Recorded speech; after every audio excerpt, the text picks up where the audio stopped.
Hi gang.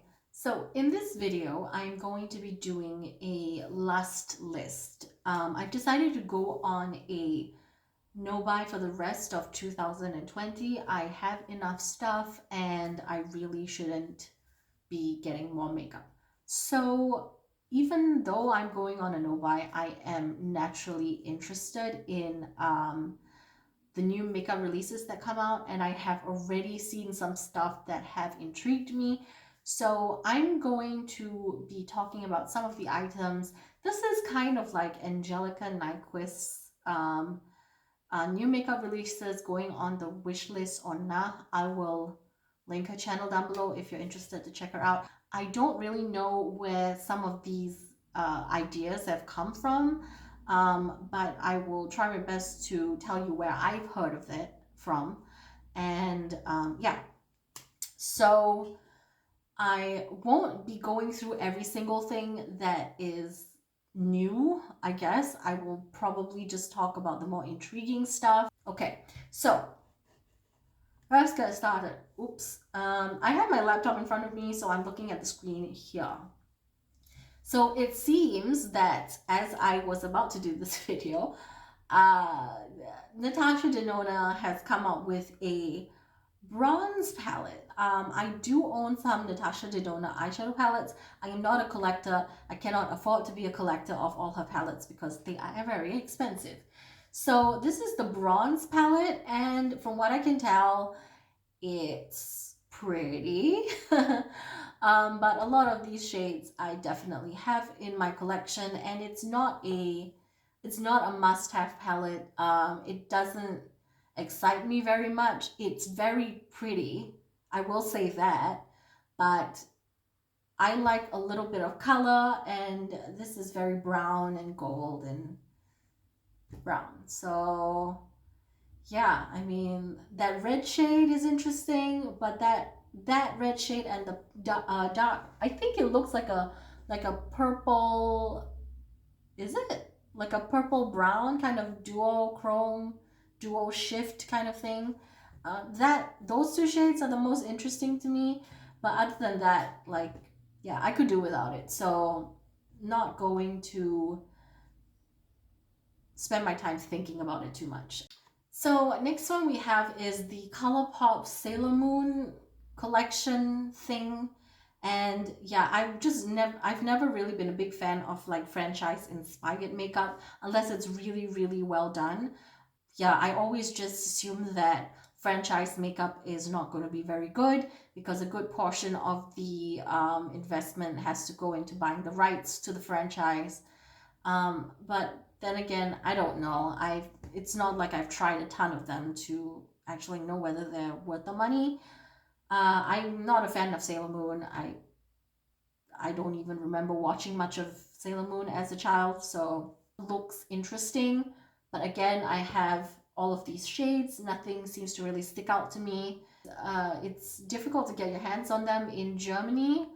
If you want to get ColourPop, you will probably have to just buy it from the ColourPop US site. So the next thing I'm seeing is some sort of Coca-Cola Morphe collaboration. Again, not a fan. Not a fan. I drink Coca-Cola, but I don't care about the eyeshadows of Coca-Cola. um, the shades, a lot of them just look like your basic neutral shades with some interesting reds and a silver and a blue thrown in there, but overall just not interesting to me at all. Then I spotted something that kind of piqued my interest, which is the P. Louise sandwich stages. As far as I know, P. Louise have only been primarily coming out with primers that are colorful and like just basic skin tone shade primers, eyeshadow primers, and those are supposed to be pretty good. I've never tried anything from P. Louise, but it seems like they've come out with a palette. Oops, I'm stuck on the Coca-Cola stuff. Okay, so okay, they've released some cosmetic paints. I guess those are useful if you are a makeup artist or you like to do very intricate um, kind of like paintings on your face, like really like next level stuff, not the eyeshadows and basic stuff, just like really drawing flowers and stuff on your face. Anyway, I'm looking at the eyeshadow palettes now, and they're in this triangular packaging, and the colors do look kind of cool, but for the most part, yeah, I'm just not really a fan of innovative packaging, if you want to call it that. It looks like there's a lot of wasted space in this palette as well because of the triangular pans and then the triangular packaging. So yeah. Then KKW Beauty. Never had an interest in KKW Beauty. I think her aesthetic is very neutral, not very colorful, and that's not my aesthetic. If I wanted to go into do something very neutral, I had the Sultry palette from ABH. There's nothing much I can say. It looks very generic. The KKW, what is this called? Classic eyeshadow palette. There's a classic 2 and a classic original or whatever, just classic and classic 2. Yeah, doesn't interest me. Okay, next one we have is the I Love Lucy in collaboration with Besame Cosmetics. Now, Besame Cosmetics seems to do a lot of franchise related makeup, but they do it very well and intricately. Like, there's a lot of attention to detail, and there's a lot of things like historical facts or just little trivia things that are hidden within the packaging sometimes. I do know they did Snow White and a whole bunch of other kind of like old Disney inspired things. And excuse me. And this I Love Lucy collection looks very interesting. But again, with Besame Cosmetics, a lot of the eyeshadows themselves typically are colors that I have. So they're kind of just like staple colors, very wearable colors. And from what I can tell from this I Love Lucy release, there's nothing, the eyeshadows don't really stand out to me. The shades don't look very unique. So yeah, I mean, I can appreciate the packaging of Besame, but I, yeah, like most of their palettes or their products, I don't think I'll be interested in picking it up. Also because, well, I do enjoy packaging, I don't want to have something just for the packaging. I do want to have something that is very pretty, but also functions as something that I actually enjoy putting on my face. Okay, and then there's some Wayne Goss brushes which look very much like calligraphy brushes. Kind of cool. I don't have anything from Wayne Goss. It just really looks like a Chinese calligraphy pen, brush, not pen, Chinese calligraphy brush, which is kind of cool, but yeah. Dior has some quads. Not interested in Dior, too expensive. Okay, this is something that I've seen floating around. The Naked, what is this called? Is it the Naked Ultraviolet palette? uh, yeah, it's very basic, and I'm kind of glad that they added a little bit of color into their Naked line, but it doesn't grab my attention. Again, a lot of these shades I already own, so yeah. Somehow the Naked packaging, the Naked palettes that they have been coming out with just never really intrigued me. And yeah, I'm kind of not really on the Urban Decay eyeshadow palette train or eyeshadow train even. Um, for the most part, my Urban Decay products are kind of just like the staple products. For example, the foundation and the eyeshadow primer. But the colorful stuff, the lipsticks, the eyeshadows, they don't really interest me. Okay, moving on. Then we have the Makeup Revolution and Tammy collaboration. I believe she had quite a few different palettes in collaboration with Makeup Revolution. She's a British YouTuber, and I think she's pretty cool from what I've seen. And yeah, the palette looks interesting, but again, it's okay, it's very colorful and there are lots of deep, dark, interesting shades. Um, but it just doesn't grab me very much. Maybe it's because it's by Makeup Revolution, that's why it doesn't grab me as much. So out of everything that I've seen on this Trendmood page, yeah, really nothing has is going on my lust list. Now, I will say that there are a couple things that are going on my lust list that I have seen um, outside of Trendmood. And let me see. So now I'm going to switch to the Indie Makeup Spotlight Instagram page, and I think this is run by Amy Loves. Yeah, run by Amy Loves Makeup. It's right on the page. She is also another YouTuber on here, and yes, her focus is very much on indie brands. So yeah, with indie makeup, it's a little bit more difficult because a lot of them seem to be based in the US, and I just don't want to go through the whole US shipping to the EU customs fandangle because I did have some problems before and I'm just kind of a bit gun shy.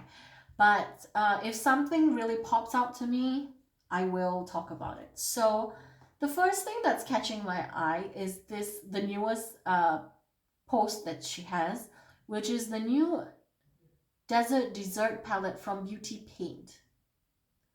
It looks very nice. Um, okay, so another thing about this about indie brands is that there are a lot of pre-order sales, and those also turn me off from getting stuff from certain indie brands. I understand that there is a reason why indie brands go for the pre-order because then they know exactly how much sales to expect, and then they don't have to over order, and they also get like some payment prior to having to distribute it, and then they have a little bit more extra money and funding for maybe the shipping or whatever. So I wouldn't know because I'm not a business owner or anything. I've never had an experience with that, but I can only speculate that those are the reasons for it. Moving on, there are some new releases from Lethal Cosmetics. I do have some Lethal Cosmetics eyeshadows. However, I haven't really been blown away by the quality of them. I know that, what's her name? Theresa is dead, has raved about Lethal Cosmetics eyeshadows, and Lethal Cosmetics is actually a German brand, so they are very easy to get a hold of for me, obviously. But yeah, I've just not really been that wowed by their eyeshadows. Maybe I really have to give them another good chance. I don't know. I mean, the colors look interesting. They do have interesting shades. However, I do realize that anytime I send them a message, they never really respond to me. I will give Lethal Cosmetics another go. The eyeshadows that I have in my collection, I will give them another go. Okay. One item that's going on my last list is the Kaleidos Escape Pod palette. It looks super pretty, and I have seen some YouTubers talk about this palette, and I think they were given it free from PR. However, I will be trying to do this palette with the shadows in my collection, my single shadows, and I don't know if some happen to be in a palette, I'll take it from there as well. Okay, another palette which seems very interesting to me is this, oh god, how do you pronounce this? Copace, Copacity? Copacity? Capacity Cosmetics Butterfly Kisses palette. It looks very beautiful. I love purple. I really love purple, and I also do really enjoy the packaging of it. I am a sucker for like really nice, pretty, like drawn artwork on palettes. So at the moment, this Capacity Cosmetics website is closed because they are trying to catch up on orders. Okay, so it's run by one person essentially, and that's probably why she needs to you know, gatekeep the amount of traffic that comes in. So the last few things I want to talk about are items from the Odin's Eye brand, and this is another indie brand, and it is based in Sweden. Yeah, it's based in Sweden, and they have the most gorgeous packaging. I just love the artwork and the aesthetic and the attention to detail. I am very much intrigued by this brand. I am very intrigued in the two palettes, Elva and the Soul Money. I remember hearing Annette's Makeup Corner pronounce it, but I don't know how to pronounce it. There's also this Freya Diva palette, but I'm not that compelled with the Diva palette. I am, yeah, Elva and the Soul Money eyeshadow palette, as well as the Soul Money highlighter palette. So this is definitely one of the few things that will be on my last list. And yeah, so far, that's Martin in the background. Am I? Yes. I didn't see myself. Okay, so yeah, I guess that's it for me. This is my first time doing a video like this, so I don't know how it's gonna go down, and I hope it isn't too rambly. But yeah, let me know your thoughts. Are there things in this list that you're really interested in? Things that you definitely want to give a pass? Yeah, that's it for me, and ciao for now.